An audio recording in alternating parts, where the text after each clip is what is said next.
De ce qui se passe aujourd'hui, en toute lucidité, la pression n'a pas été mise sur ce gouvernement et sur les élus. Elle n'a pas été mise à la hauteur de nos capacités. C'est-à-dire que nous savons depuis plus d'un mois, depuis maintenant 6 semaines au moins, que cette promenade Ben Gourion qui fait 400 mètres le long du quai Branly, qui va quasiment jusqu'à la Tour Eiffel, eh bien, qui salit Paris, va être inaugurée. Nous savons que c'est ce criminel de guerre à la tête de l'État d'Israël qui va le faire, qui en plus vient en France pour parler du nucléaire iranien, alors que, n'est-ce pas, il refuse d'aller au même moment au sommet nucléaire de Washington, de peur qu'on leur demande des comptes sur leur propre arsenal nucléaire, et qu'ils n'ont jamais voulu signer le moindre traité de non-prolifération nucléaire. Ces gens-là, eh bien, je dis que en 6 semaines, l'ensemble du mouvement de solidarité avec la Palestine, tous ceux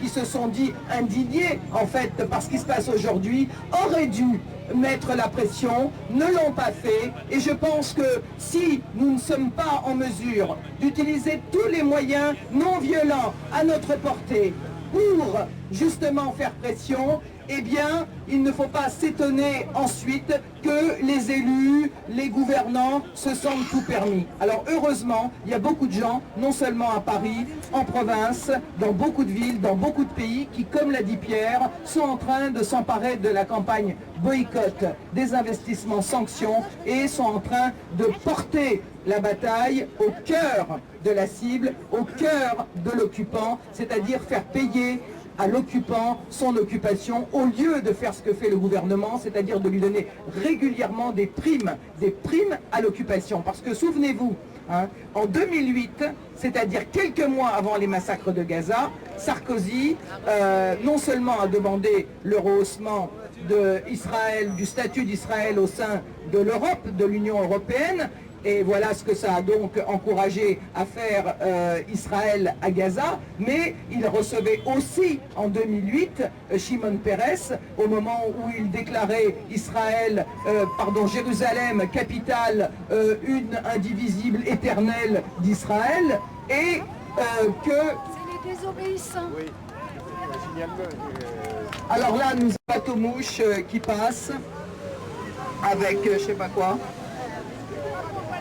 Avec des drapeaux palestiniens et puis...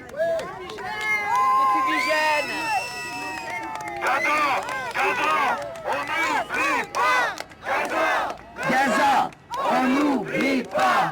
Gaza, Gaza, on n'oublie pas. Gaza, Gaza, on n'oublie pas. Gaza, Gaza, on n'oublie pas. Gaza, Gaza, on n'oublie pas. Gaza, Gaza, on n'oublie pas. Gaza. Dehors, Pérez, assassin. Dehors, Pérez, assassin. Dehors, Pérez, assassin. Dehors, Pérez, assassin. Dehors, Pérez, assassin. Dehors, Pérez, assassin. Des militants de différents groupes qui sont sur le bateau-mouche qui est passé, que vous avez vu là.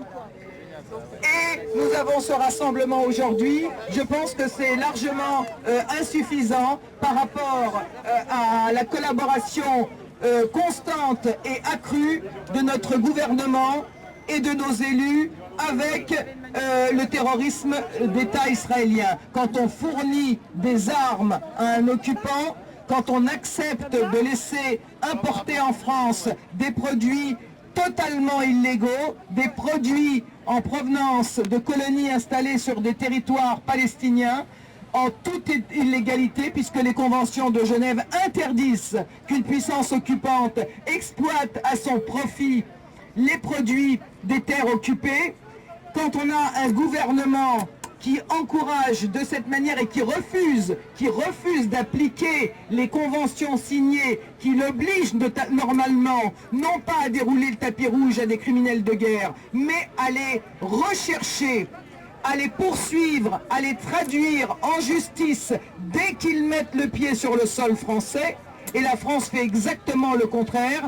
Je dis que ça demande une riposte encore bien plus importante. Et c'est à nous tous, ensemble, de faire que cette riposte, elle s'élargisse, que de plus en plus de gens expriment leur indignation. Nous avons les moyens de le faire. Aujourd'hui, des tas d'entreprises qui collaborent avec l'occupation israélienne, qui sont des profiteurs de guerre, ont vu des tas de contrats pour des dizaines, des centaines de millions d'euros qui ont été perdus ou qui ont été annulés. Eh bien, je crois qu'il faut continuer dans ce sens-là. Et donc, le rendez-vous d'aujourd'hui va se terminer dans quelques minutes, mais on vous donne rendez-vous pour des tas d'autres actions dans les jours, dans les semaines qui viennent. Je voudrais dire aussi que le 15 mai est un samedi, c'est le jour de commémoration de la Nakba. Nous ne nous contenterons pas de faire des défilés commémoratifs. C'est une journée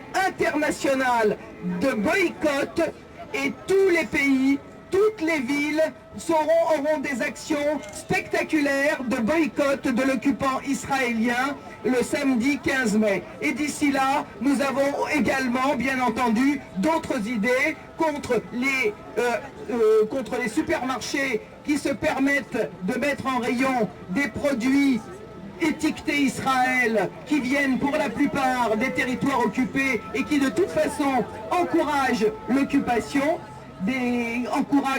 qui nous vendent des lingettes pour bébés après avoir tué des bébés.